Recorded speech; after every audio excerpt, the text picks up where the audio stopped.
तो आप भी अगर ये सोच रहे होंगे कि सर अभी जो बचे हुए 5 महीने हैं, इन 5 महीने में अगर हम सीरियसली पढ़ाई करेंगे तो क्या हम मैथमेटिक्स में 90 प्लस स्कोर कर पाएंगे, के लिए आपको लगने वाली एक बहुत ही बेहतरीन स्ट्रैटेजी, यही सेम स्ट्रैटेजी अगर आप बाकी सब्जेक्ट में भी लगाते हो तो उन सब्जेक्ट में भी आप 90 प्लस आराम से स्कोर कर सकते हो। यार किसी भी सब्जेक्ट में अगर आपको अच्छा स्कोर करना है तो क्या लगता है आपको उस सब्जेक्ट के बारे में क्या क्या पता होना चाहिए? तो सबसे पहले देखो यार, चैप्टर वाइज वेटेज। तो हमारे बोर्ड एग्जाम में मैथमेटिक्स में टोटल कितने चैप्टर्स है? 15 चैप्टर्स है, राइट।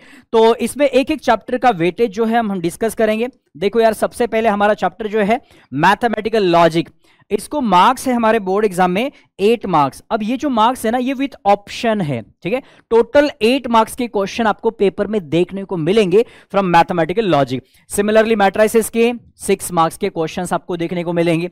देन ट्रिग्नोमेट्रिक फंक्शन के 10 मार्क्स के टोटल क्वेश्चंस आपको देखने को मिलेंगे। मतलब ये यार इसका वेटेज ज्यादा है, correct. Then pair of straight line के 6 मार्क्स के क्वेश्चन आपको देखने को मिलेंगे। देन वेक्टर्स का भी वेटेज ज्यादा है और इसके क्वेश्चंस आपको मिलेंगे 12 मार्क्स के, करेक्ट। देखो चैप्टर वाइज वेटेज आपको पता होना जरूरी है ताकि आपको यह समझ में आए कि कौन सा चैप्टर बोर्ड एग्जाम में इंपॉर्टेंट है ना। एग्जाम में किस चैप्टर का वेटेज अच्छा है, उस हिसाब से हम उस चैप्टर को प्रिपरेशन कर सकते हैं और मैक्सिमम स्कोर हम कर सकते हैं, राइट। देन उसके बाद चैप्टर आता है अपना लाइन एंड प्लेन, ये भी 10 मार्क के लिए पूछा जाता है। देन लीनियर प्रोग्रामिंग है, ये 4 मार्क के लिए है, तो यहाँ पे लाइन एंड प्लेन का भी अच्छा खासा वेटेज है। देन डिफरेंशिएशन 9 मार्क्स के लिए है, तो ये भी अच्छे वेटेज वाला चैप्टर है। देन उसके बाद एप्लीकेशन ऑफ डेरिवेटिव आता है, इसका भी एक अच्छा वेटेज है। देन इनडेफिनेट इंटीग्रेशन 10 मार्क के लिए है विथ ऑप्शन मार्क्स है ये, राइट। उसके बाद आता है डेफिनेट इंटीग्रेशन, एक छोटा सा चैप्टर है, correct. Then application of definite integration, ये भी एक छोटा सा चैप्टर है। इसको तो यार अगर आप सीरियसली पढ़ने बैठेंगे ना, सीरियसली अगर पढ़ने बैठेंगे, आपको कुछ भी अगर नहीं आता है, बस ये प्रीवियस वाले चैप्टर्स का नॉलेज आपको है और इस चैप्टर का आपने पढ़ा ही नहीं है, एक दिन में पूरा चैप्टर फिनिश कर सकते हो। चाहे किसी भी टाइप का क्वेश्चन बोर्ड एग्जाम में आ जाए, पूरा सब कुछ फिनिश हो जाएगा, ठीक है।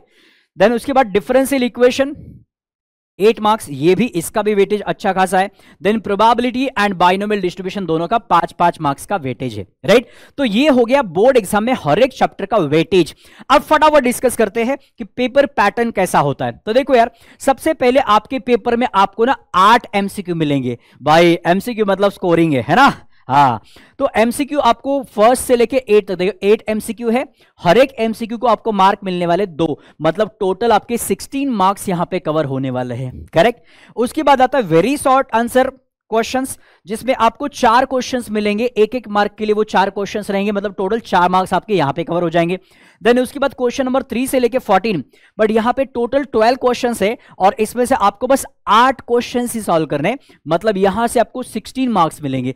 12 क्वेश्चंस दिखेंगे पेपर में, बट उसमें से आपको कोई भी 8 ही सॉल्व करने हैं, राइट। और 8 इंटू 2 16 मार्क्स आपको वहां से मिल जाएंगे। देन उसके बाद क्वेश्चन नंबर 15 से 26 है, यहां पे भी 12 क्वेश्चंस है, उसमें से 8 ही क्वेश्चंस करने हैं, बट ये एक क्वेश्चन 3 मार्क का है, तो 8 इंटू 3 24 मार्क्स यहां से हो जाएंगे। देन उसके बाद 27 टू 34 क्वेश्चन है, यहां पे 8 क्वेश्चन है, उसमें से ओनली 5 क्वेश्चन आपको करने हैं और हर एक क्वेश्चन के मार्क है यहां पे 4 मार्क्स, ठीक है। तो 5 इंटू 4 क्या हो जाएगा 20। तो देखो टोटल अगर आप कैलकुलेट करेंगे यहां पे तो आपके टोटल 80 मार्क्स हो गए। मैथमेटिक्स का पेपर 80 मार्क्स का होता है बोर्ड एग्जाम में, राइट। तो आई होप आपको ईच एंड एवरी चैप्टर का वेटेज भी पता चल गया एंड उसी के साथ आपको पेपर पैटर्न, पेपर किस टाइप का होता है आपका बोर्ड एग्जाम में, वो भी आपको पता चल गया। मतलब कौन से किस टाइप के क्वेश्चंस कितने मार्क्स के लिए आते हैं, वो सब कुछ पता चल गया है।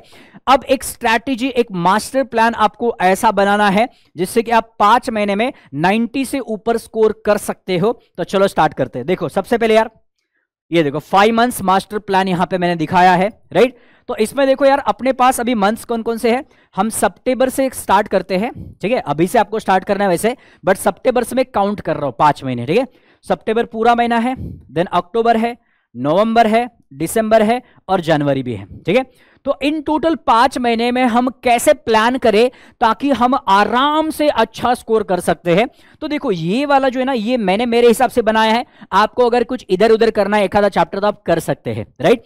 तो देखो सबसे पहले सितंबर में आपको करना क्या है, मैथमेटिकल लॉजिक है, मैट्रिसेस एंड ट्रिग्नोमेट्रिक फंक्शन। ये 3 चैप्टर्स जो है ना, इन 3 चैप्टर्स को आपको इतना अच्छे से पढ़ना है ना, आप बोलेंगे सर हमारे तो रेगुलर लेक्चर भी होते हैं, कॉलेज भी है, तो हम ये सब कुछ करके इसको सेपरेट से कैसे पढ़े? तो बेटा वो सब कुछ करने के बाद आपको ये करना है, मतलब वो तो पैरेलली चलता ही रहेगा, बट ये एडिशनल है यार, कुछ पाने के लिए कुछ खोना तो पड़ेगा ना, राइट? आपको 90+ स्कोर भी करना है तो ये तो एक्स्ट्रा का काम करना ही पड़ेगा, और ये हो जाएगा क्योंकि ऑलरेडी बहुत सारे लोगों के ये तीनों भी चैप्टर्स अभी तक हो चुके हैं। आप कहीं से भी अगर पढ़ रहे होंगे, ऑनलाइन, ऑफलाइन, कॉलेज, कहीं से भी अगर पढ़ रहे होंगे ना, तो ये तीनों चैप्टर्स आपके ऑलरेडी डनाडन हैं। बट 90+ अगर स्कोर करना है तो उसके लिए आपको किस तरीके से पढ़ना पड़ेगा ताकि आपका स्कोर एकदम अच्छा आ जाए? तो देखो, आपको हर एक चैप्टर में क्या करना है, ये चेकलिस्ट होनी चाहिए आपकी, ये आपको कंप्लीट करना ही है। सबसे पहले आपको फॉर्मूला शीट उस चैप्टर की है क्या चेक करो। जैसे अगर इसमें कोई फॉर्मूले है तो इसमें लॉ है, थोड़े बहुत है ना, मैट्रिसेस, ट्रिग्नोमेट्रिक फंक्शन। सबसे पहले ये चैप्टर जो है, सितंबर पूरा 1 महीना है आपके पास, और पूरे इस 1 महीने में आपको बस 3 ही चैप्टर्स करने हैं। बट उन 3 चैप्टर्स को कैसे करना है? सबसे पहले फॉर्मूला शीट है क्या? नहीं है तो बनाओ, है ना, फॉर्मूला शीट। और मुझे लगता है बहुत सारे लोगों ने फॉर्मूला शीट ऑलरेडी बना के रखी है, तो ये काम तो आपका हो गया। नहीं है तो बनाओ जल्दी से। उसके बाद सेकंड आपको देखना कि क्या आपके ये तीनों भी चैप्टर के सारे सॉल्व एग्जांपल्स आपने किए हुए हैं। नहीं है तो करो, यही तो करना है फिर हमें, राइट? देन उसके बाद एक्सरसाइज के क्वेश्चंस तो ऑलमोस्ट बहुत सारे लोगों ने किए ही है, अगर नहीं किए, कोई मिसिंग क्वेश्चंस है तो वो भी कंप्लीट कर लो। उसके बाद ये तो हो गया, एक्सरसाइज क्वेश्चन हो गए। देन उसके बाद मिसलेनियस के क्वेश्चंस आपको करने हैं, राइट? मिसलेनियस एक्सरसाइज के क्वेश्चंस भी आपको लगाने हैं, क्योंकि बहुत सारे स्टूडेंट जो ना वो सॉल्व एग्जांपल और मिसलेनियस को देखते ही नहीं, है ना, ओनली एक्सरसाइज फोकस करेंगे। बट मैं आपको दिखा दूं, बोर्ड एग्जाम में बहुत सारे क्वेश्चन जो है वो सॉल्व एग्जांपल से भी पूछे हैं एंड मिसलेनियस एक्सरसाइज से भी पूछे हैं, तो इसको आपको इग्नोर नहीं करना है, ठीक है? देन लास्ट आता है चैप्टर वाइज पीवाईक्यूज। तो आपको क्या करना है, ये सब कुछ होने के बाद चैप्टर वाइज पीवाईक्यूज है ना, आपको अच्छे से सॉल्व करने किसी एक नोटबुक में, ठीक है? और ये पीवाईक्यूज कितने साल के करने हैं सर, वो भी एक क्वेश्चन होता है ना? तो ये पीवाईक्यूज जो है ना सर बेटा लास्ट 5 साल के करने हैं ना, इसको आप क्या करेंगे, लास्ट 5 ईयर्स, ठीक है? पीवाईक्यू जो है ना वो लास्ट 5 ईयर के आपको करने हैं, जैसे अभी 25, 24, 23, 22, है ना, रिसेंट वाले 5 साल की पीवाईक्यूज आपको करने हैं। और बस करनी नहीं, उसको अच्छे से नोटबुक में आपको लिख के रखना है। और इतना अगर आप सब कुछ करेंगे ना, देखो ये हर चैप्टर के लिए होगा, हर महीने में आपको यही चेकलिस्ट फॉलो करनी है। सितंबर में आपके ये 3 चैप्टर है, अक्टूबर में 3 है, हर महीने में 3-3 चैप्टर्स है, क्योंकि 15 चैप्टर्स है और हमारे पास 5 महीने हैं, ठीक है? ये देखो, फिर नवंबर में है, फिर दिसंबर में है, और फिर जनवरी में है। हर एक चैप्टर में आपको ये वाली चेकलिस्ट जो है ना वो फॉलो करनी है। इतना अगर आप करेंगे ना यार, आपको 90 के नीचे कोई ला ही नहीं सकता। मैं तो बोल रहा हूं 90+ का मतलब ओनली 90 नहीं है, आप 100 आउट ऑफ 100 भी ला सकते हो। मैं तो 90+ की बात कर रहा हूं, ठीक है? 90+ में 100 भी आता है, राइट? तो यार इतना सब कुछ अगर करेंगे ना तो आपको 100 आउट ऑफ 100 से कोई भी रोक ही नहीं सकता, ठीक है? मैंने तो मिनिमम एक्सपेक्ट किया है 90+, करेक्ट? तो यार ये सब कुछ अगर करेंगे ना तो आपका एक बहुत ही अच्छा स्कोर आएगा। और यही सेम स्ट्रैटेजी अगर आप बाकी सब्जेक्ट में भी लगाते हो ना, आराम से आपका 90+ स्कोर आने ही वाला है। तो आई होप आपको ये समझ में आ गया है और आप इसको फॉलो करेंगे। तो चलो भाई यहां पे रुकते हैं। All the best, bye bye, take care.